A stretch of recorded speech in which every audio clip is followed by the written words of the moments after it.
السلام علیکم. کیا حال ہے سب کا؟ امید ہے سب ٹھیک ٹھاک ہوں گے. اللہ میاں سب سننے والوں کی خیر رکھے، توبہ قبول کرے، رحم کرے اور ہدایت دے سب کو، ہم سب کو. کیونکہ ظاہر ہے جو بول رہا ہے اس کو بھی ہدایت کی ضرورت ہے. ٹھیک ہے نا.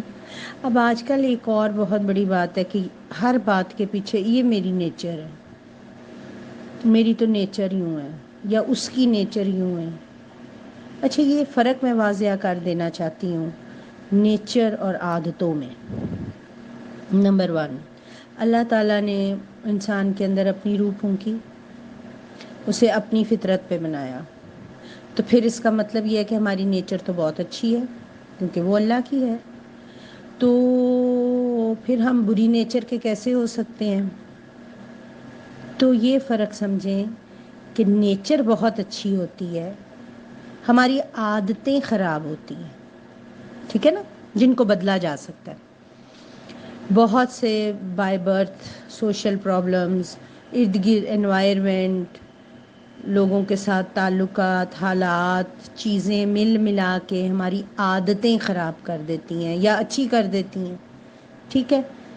کیونکہ اگر فطرت چینج ہی نہیں ہو سکتی تو پھر ہم کیوں، قرآن نے کہا کہ جہاد بن نفس جو ہے اعلیٰ ترین جہاد ہے، پھر تو جہاد بن نفس کا آرڈر نہیں ہونا چاہیے نا. ٹھیک ہے. اس لیے کہ ہماری تو نیچر ایسی ہے. اب نیچر تو اللہ نے بنائی ہے، تو ہم کیسے اپنی نیچر کو بدلیں گے؟ یہ بات سمجھنے والی ہے نا. بات یہ ہے کہ یہ ہماری عادتیں ہوتی ہیں جنہیں ہم اپنی نیچر سمجھ لیتے ہیں، اور اس کی وجہ سے ہم ان کو ہوا دیتے رہتے ہیں، پالتے رہتے ہیں اپنے اندر، یہاں تک کہ وہ ہمیں نقصان دینے لگ جاتی ہیں. وہ سب سے پہلے ہمیں نقصان دیتی ہیں، پھر ہمارے ہاتھوں دوسروں کا نقصان ہونے شروع ہو جاتا ہے، اور پھر ظاہر ہے کہ یہاں سے ڈیزاسٹر سٹارٹ ہو جاتا ہے. زندگی میں ڈپریشن، تنگی، مصیبتیں بڑھنا شروع ہو جاتی ہیں. تو ہماری نیچر اچھی ہوتی ہے، یہ بات سمجھیں، ہماری عادتیں خراب ہوتی ہیں. لہٰذا نفرت، غصہ، حسد، شک، غرور، اکڑ میں، یہ سب عادتیں ہیں، نیچر نہیں ہے. نیچر بہت اچھی ہے کیونکہ وہ اللہ نے بنائی ہے، اللہ نے روح پھونکی ہے، وہ ہمیشہ سے ہی اچھی ہے.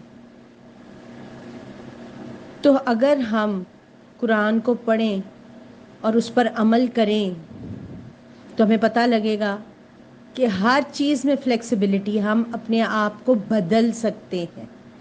اتنا تو اللہ نے ہمیں شعور دیا ہے نا کہ ہم تھوڑا بہت اپنے آپ کو بدل لیں.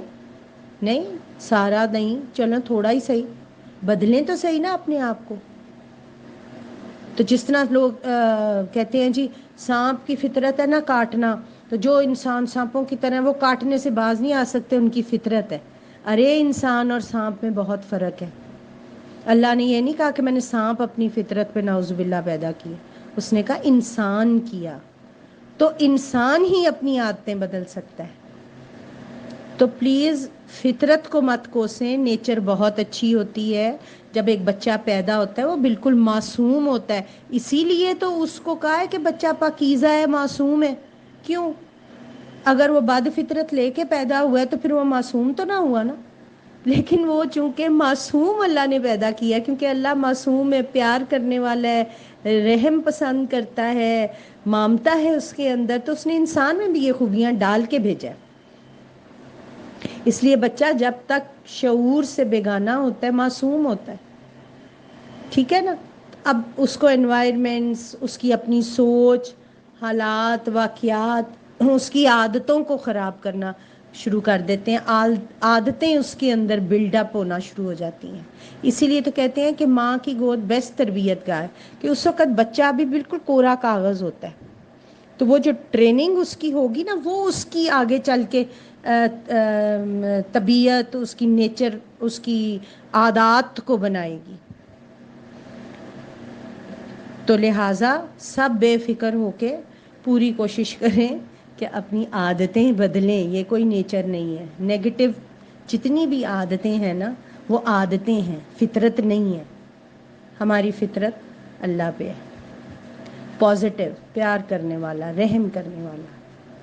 اپنی عادات کو بدلنے کی کوشش کرنی ہے ہم نے. یہی جہاد بالنفس ہے. اللہ ہر وہ آرڈر دیتا ہے جو ہم کر سکتے ہیں. اگر اس نے نیچر ہی بری بنا دی ہے تو پھر اس نے جہاد بالنفس کا آرڈر کیوں دے دیا؟ ایسے تو نہیں ہے نا. سورہ رحمان کی تلاوت سنیں قاری عبدالباسط کی آواز میں بغیر ترجمے کے، اور سننے کے بعد پانی پئیں 3 دفعہ اللہ کہہ کے. انشاءاللہ تعالی اللہ سے ہدایت مانگیں، رحم مانگیں، توبہ مانگیں. وہ آپ کو ضرور دے گا، مجھے بھی ضرور دے گا، اور ہم اپنی عادتیں بدل سکیں گے. اب پلیز عادت اور نیچر میں ڈفرینس محسوس کریں.